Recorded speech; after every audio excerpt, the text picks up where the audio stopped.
Good evening, I am Kezia Ennis. In this edition of the Williams Newsmakers, we hear from Barbadian author Dr. Ronald A. Williams as he tells us about his latest collection of short stories in the series Asmodeus. He is a Barbadian-born writer based in the United States. He has a background in education administration and is the author of the novels Four Saints and an Angel, A Death in Panama, and A Voice from the Tomb. He has a PhD in English, enjoys reading and golfing. He is a husband, a father of 2 daughters, and has 2 grandchildren. The series actually grew out of the conditions that I found in the country after I got back here in March. I had just flown in sort of an emergency basis from Chile, and the world had basically gone to pot. Everything had sort of closed down, couldn't fly places. You know the conditions. Europe was off limits, China was off limits, flying home to Barbados was off limits. And at first I'd sort of settled into a sense that this would last a few weeks, and one had only to batten down the hatches, and sooner or later we'd be back out doing everything that we normally did.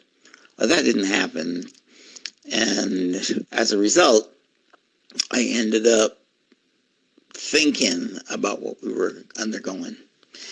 And living here, it was a combination of things. One, there was the medical condition that no one seemed to be able to get a handle on. The second thing was a political situation that was becoming untenable. An administration that seemed totally incapable of responding to the pandemic, or if not incapable, unwilling to.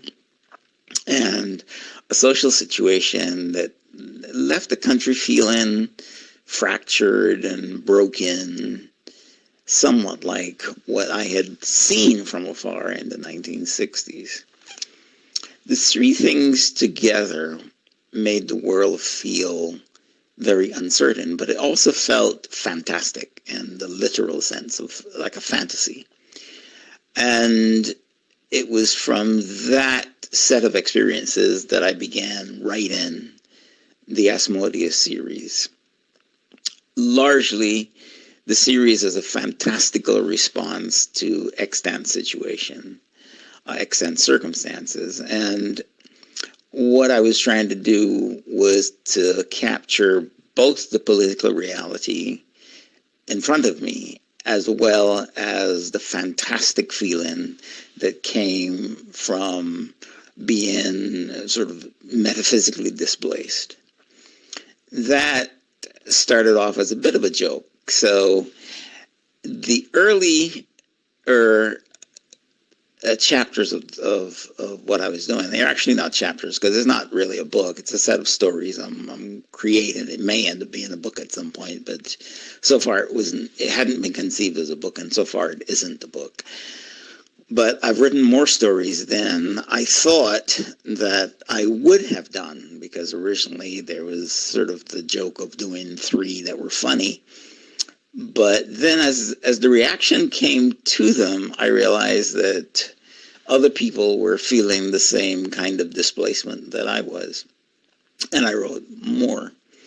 Then the Nation, of course, kindly picked them up to publish them, which meant that I had a somewhat wider audience than the friends that I had originally designed them for. So they've evolved over time into something a little different from what I had started off thinking I would do. But it's enormously satisfying, and it's interesting. There's an endless set of stories. There was the old saying back in the 50s, there are 1,000 stories in the naked city. Well, there are millions in the naked country. And each one of those little events can give rise to a set of conversations about what's going on in the country. So that's what I've been doing. Maybe it will become a book one day.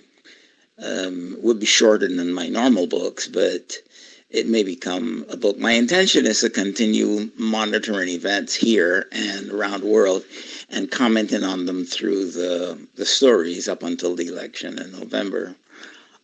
I don't know, how long the generosity of the nation will continue, but I will continue to write the stories and send them out. But I really appreciate what the nation has been doing.